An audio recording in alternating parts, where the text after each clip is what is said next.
than I was previously. But to begin with, it's an absolute honour and a privilege to be standing here today next to one of my best mates who I've known for many a year, and to be an integral part of today has been an absolute honour, and I'm thrilled to be stood here. As Ali mentioned, it's gone pretty much a little bit of housekeeping. I have broke my right wrist.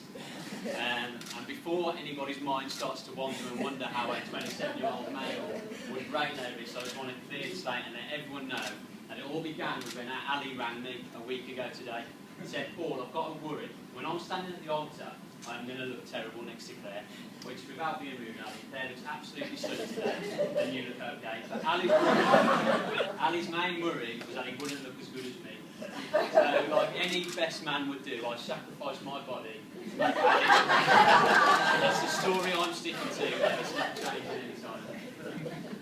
So, in answer to all of the questions that you've been asking me today, is am I nervous about the speech? I'm a little bit nervous right now, but in all fairness, this was not the hardest part of my day. For that, I had the mission, and then with the help of the ushers, to get Ali to an event on time. Now, to anybody who knows Ali, that this is probably his worst trait as a man. You'll have to tell him to be at a pub half an hour before you intend to be there, just in the hope that he'll be there within half an hour of you showing up. And this got me to thinking, what other traits does Ali have that we'd probably all like to correct, and we hope that Clare can correct for us. Now, I did think that's a little bit harsh for Clare to correct them, so I'm actually going to go through 3 traits that we would like to change now, but actually, as friends and family of Clare, we want to make sure that she doesn't pick up now that she is married to us. So if you all want to make notes, feel free to, that's absolutely fine. So I've got to start off with the obvious place. Clare, I imagine you've run many call centres in your time, and that's a financial surname. So as to why you've chosen to change Volkers to Hickenbottom is absolutely beyond me. As Ali will tell you with the story with the shirt, you can't actually print Hickenbottom on an Albion shirt because it's too long. And yes, you may be Pride of the Midlands, but we can print that on the horn out.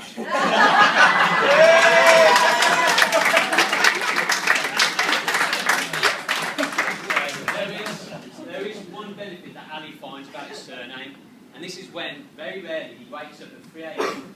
He'll send a message to all his friends that simply reads, "Bottoms up."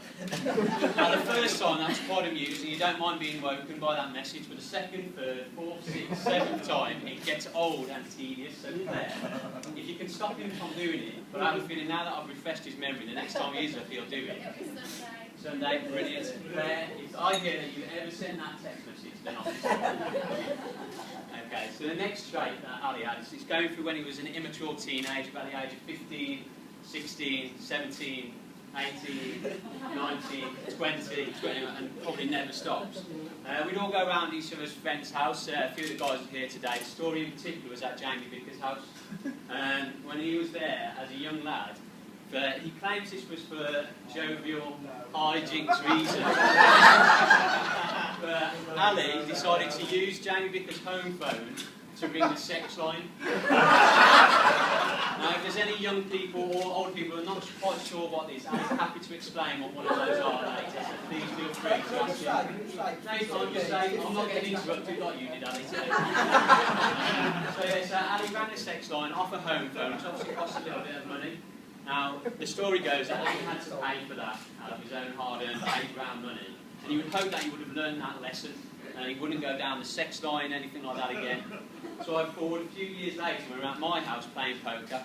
As per normal, Ali's gone out early, because he's obviously not very good at poker, and he needs to find something to occupy his mischievous mind. So, with the parents out for the evening, he changed the channel on my TV to Babe Station. Again, if any of you are not aware of that, please ask Ali later. Apparently he's not a subscriber, but he does know the numbers off. So, once he's changed the channel to this, you think that's fair enough, but then he hides the remote and leaves the house. So I know full well that my sister, my mum and my dad are due home any minute now. As soon as the TV goes on, they'll be watching Babe Station. So Clare, my only advice, I hope you don't take up on that train, but block any 0800 numbers, block any sex station, because they will roll the news. It's true, Tom, it wasn't me.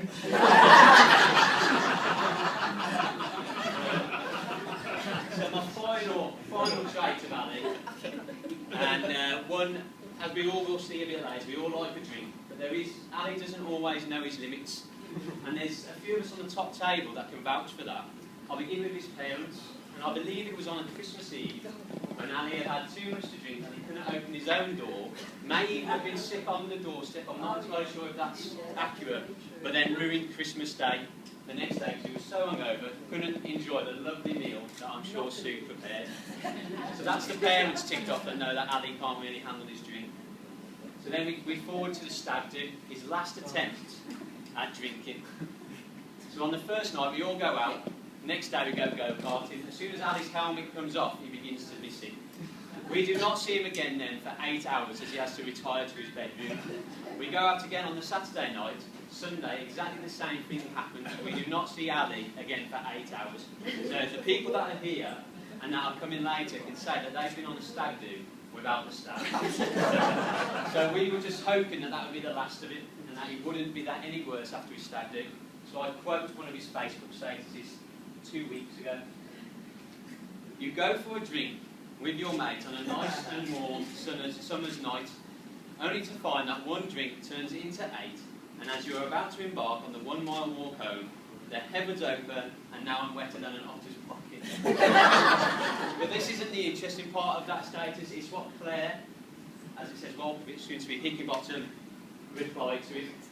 So this is Clare's response to that status, and then you came home, fell asleep downstairs in your wet clothes, and decided to be sick on the chair. Oh yes, guys, this is the man I'm marrying. I am, as Ali would say, a lucky, lucky lady.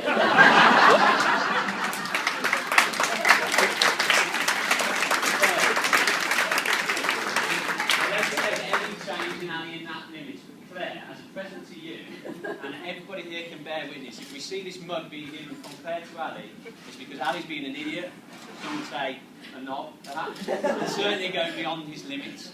Now, anyone who has the privilege of following Ali on Twitter will know that every time he wants to tell someone to shut up, he will post a picture of Danny Dyer that reads "you mug" on it, and a picture of a mug. So I put together a mug that says "shut it, Ali, you mug" with pictures of Danny Dyer. If you're ever presenting with this,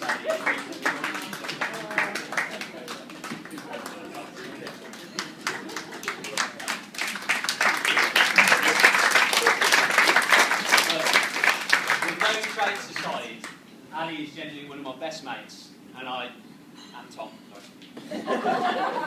He's an absolute great guy, he's fun to be around, he's hard working, he's just something that you always look up to, most of the times, except those times that I've And one thing that I will note about Ali and Clare is that they always seem to be having fun. Everyone said that how in love they are, which is awfully taken, it's fair to see, but it's just how much fun that they're always having within each other's company. It's fantastic to be around. So I'd like to finish off my speech by raising a glass to the newly crowned Mr. and Mrs. Hickinbottom.